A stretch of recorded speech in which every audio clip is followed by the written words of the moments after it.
Welcome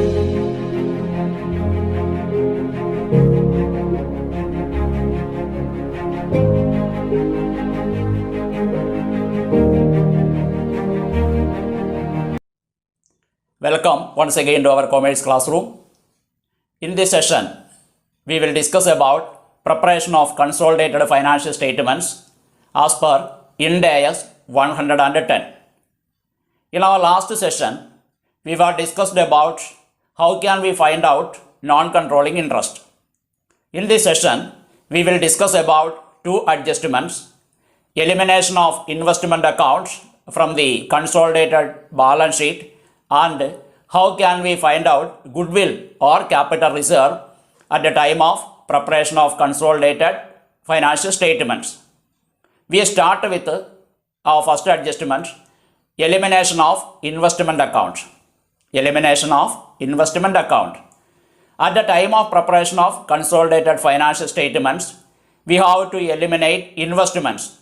Here, investments means investment in the shares of subsidiary from the asset side of balance sheet of holding company and share capital from the liability side of subsidiary company.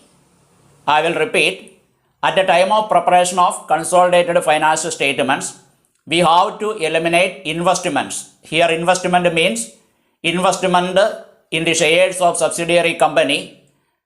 We see it on the asset side of holding company and capital from the liability side of subsidiary company. We have to eliminate these two accounts.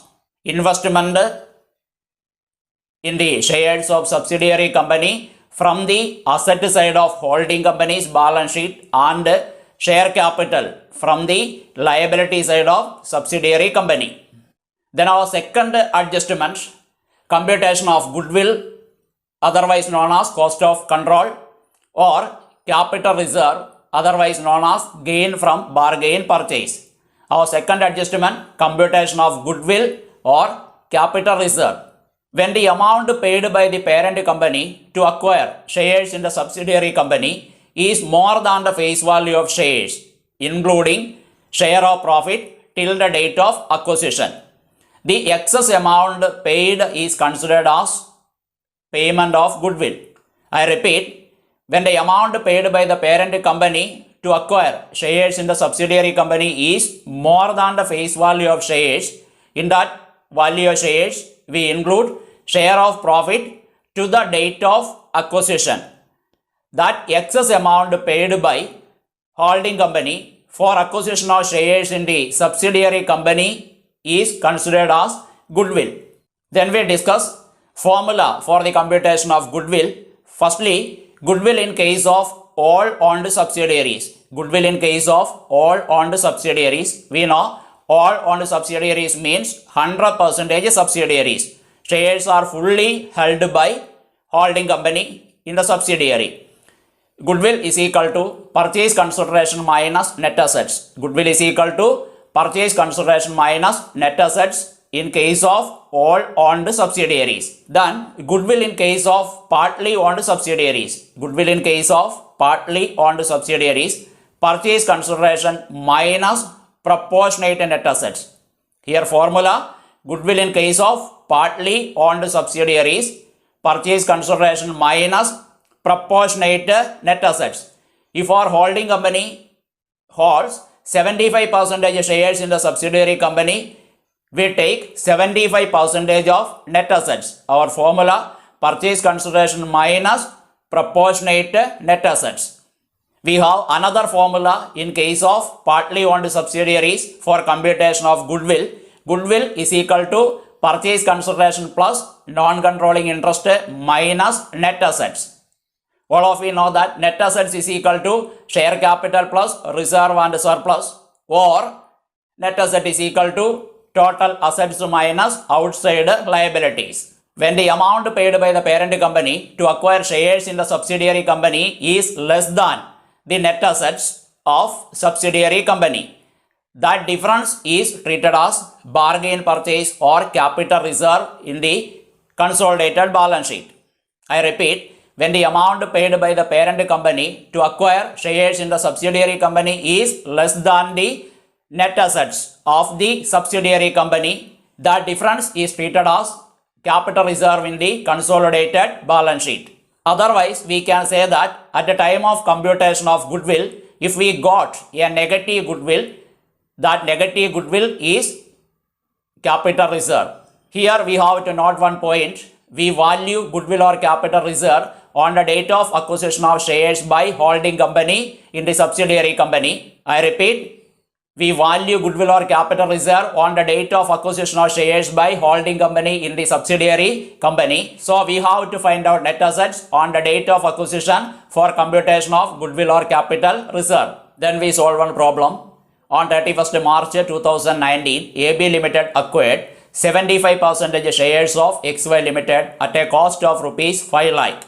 Immediately after the acquisition, AB Limited received dividend from XY Limited at the rate of 20%, which was correctly recorded by AB Limited in its books. The statement of financial position of two companies on 31st March 2019 was as follows. Here we have AB Limited and XY Limited. We start with equity and liabilities. Share capital AB Limited 20 lakh, XY Limited 4 lakh. Reserve and surplus AB Limited 1,50,000, XY Limited 3 lakh. Then current assets, trade payable AB Limited 1,50,000, XY Limited 1 lakh.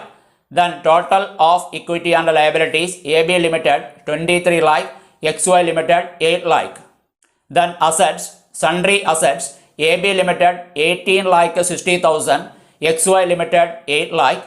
Then current investments AB Limited 4 lakh 40,000. In case of XY Limited, no current investments. Then total of assets AB Limited 23 lakh, XY Limited 8 lakh. Then non-current investments 75% shares in XY Limited at cost 5 lakh less dividend received 3 lakh into 20%, 60,000. 5 lakh minus 60,000, that comes to 4 lakh 40,000. Surplus of XY Limited on 31st March 2019 is after deduction of dividend paid. Prepare consolidated statement of financial position as on 31st March 2019. Then our solution, firstly we calculate non-controlling interest. We know that 75% shares in XY Limited is held by AB Limited. So 25% shares are held by outsiders. So we have to calculate non-controlling interest for 25%. Paid up value of 25% shares 4 lakh into 25%, that comes to 1 lakh. Then share in reserve and surplus 3 lakh into 25%, that comes to 75,000. Then the total of these 1 lakh plus 75,000, that is what our non-controlling interest. So our non-controlling interest is equal to 1,75,000.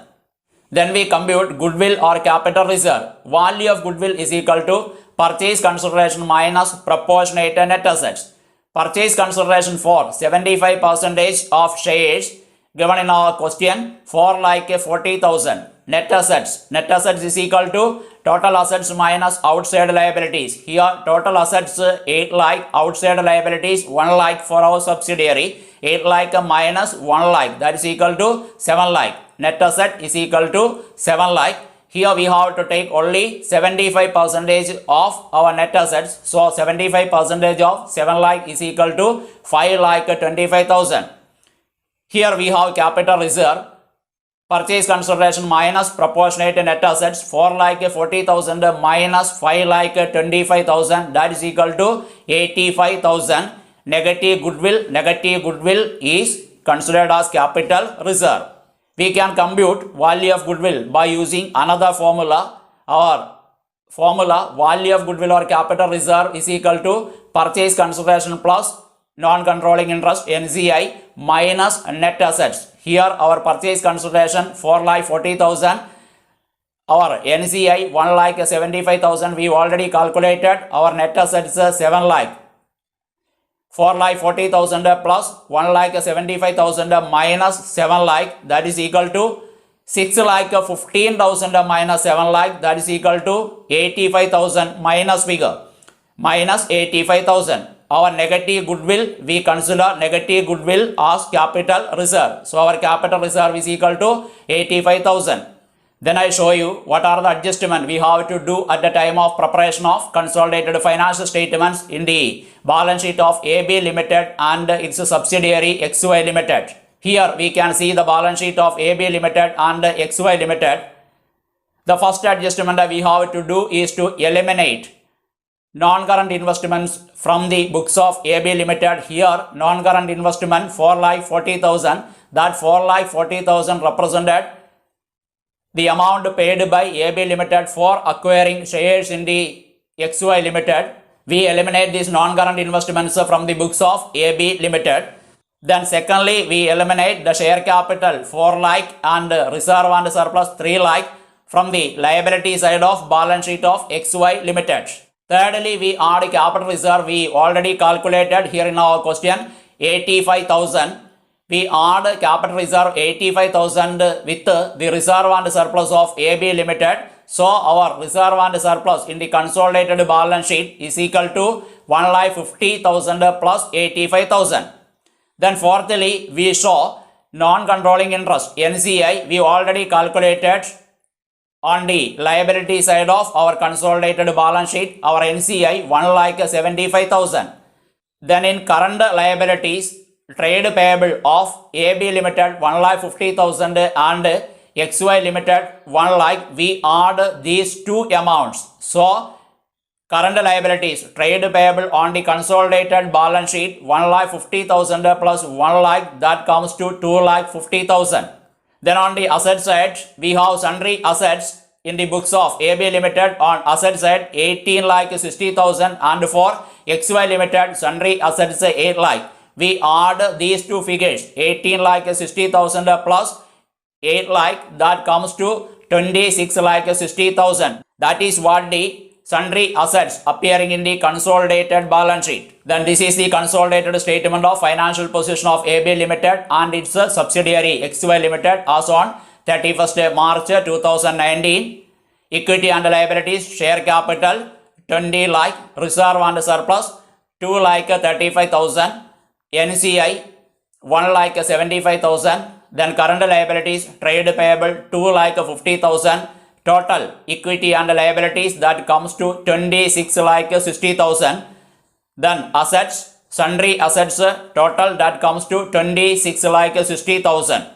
I think the problem solved here. Preparation of consolidated balance sheet is clear for all of you. We will discuss about other adjustments in our coming sessions. We will meet again. Till then, goodbye.